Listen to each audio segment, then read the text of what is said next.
تقریبا 2 سال پیش بود که سونی با انتشار تریلر رسمی از بازی اسپایدرمن 2 و معرفی این بازی غول میگذره و الان سال 1402 این بازی برای PS5 منتشر شده.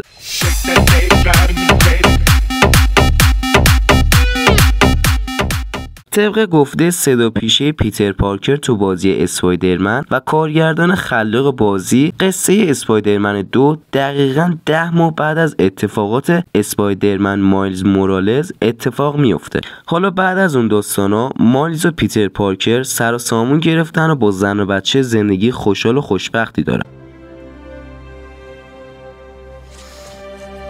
الهی بمیرم برات، خدا وکیلی کش داری یا این دو اسپایدر قصه بعد از اتفاقات اسپایدرمن قبلی الان پرقدرت‌تر و جوی‌تر برگشتن. حالا بخوایم از داستان بازی بگیم، کریون شکارچی تو داستان کونش میخواره و دنبال یه شکار رو میخواد بگه آره منم قویم و کسی دول منم نیست، ولی خب کریون به خوبی آلت میشه.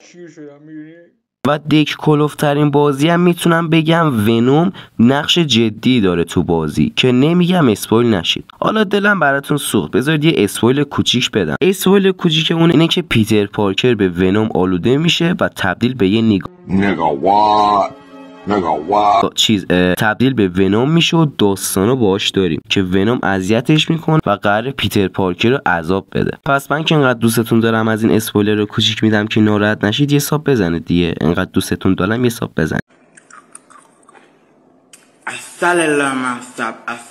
البته دکتر کرت کانرز یا همون مارمولک کونسبز رو از قلم نندازیم که تو این بازی هست و کلی کونیمونی هایی که میشناسیم و قرار تو داستان داشته باشیم و بجنگیم باشون تو این اسپایدرمن 2 حضور دارن و قرار نیویورک 2 برابر نیویورک قبلی بزرگتر بشه و در اختیار شما قرار داده بشه که بتونید تو جاهای بیشتری لواطچی با تارهاتون اشغال کنید و قراره با لباسهای کاستوم آماده خفنی بازی کنید که البته فست تراولش یادتون نره رکورد سریع ترین جابجایی تو مپ زده و میتونید تو 1 ثانیه از این ور به اون ور مپ برید. قیمت حدودی بازی فاکینگ $70. شاید بگی که خب کلا $70 دیگه من چیه، ولی خب بخوایم چنج کنیم به پول ایران میشه نزدیک 3,500,000 تومان برای یه بازی.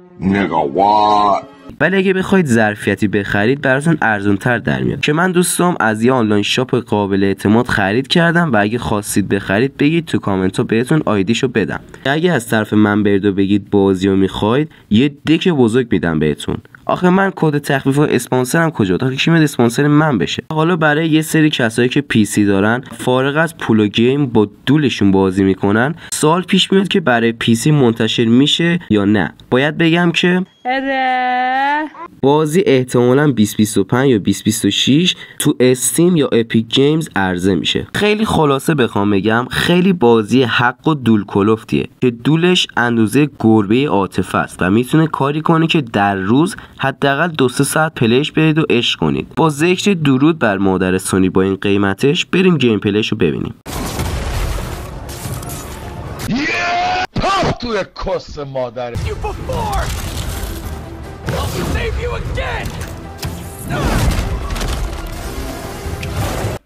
خواهد کسه مادر قفه مادر کسه هی پدر کسه مادر Just meet me halfway here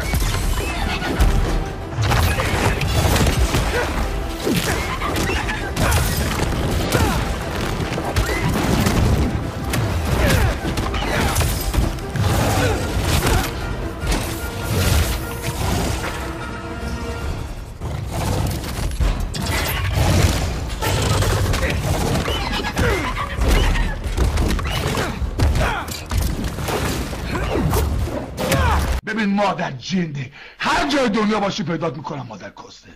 من اینقدر خواهم کرد که تو مادر کسته رو پیدات کنم مادر قبه. آمدی اینجا کیر بخوری داداش، میدونی که من آدم نرمالی نیستم. نه تو میگم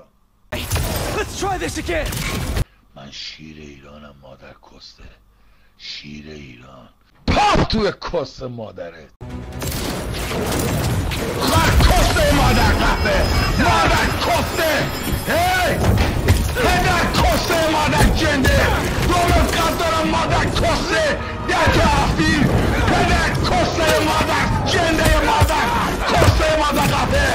اینجا کارت من هست. آج گیرم تو کسته زنه زنه تو گاهیدم وای.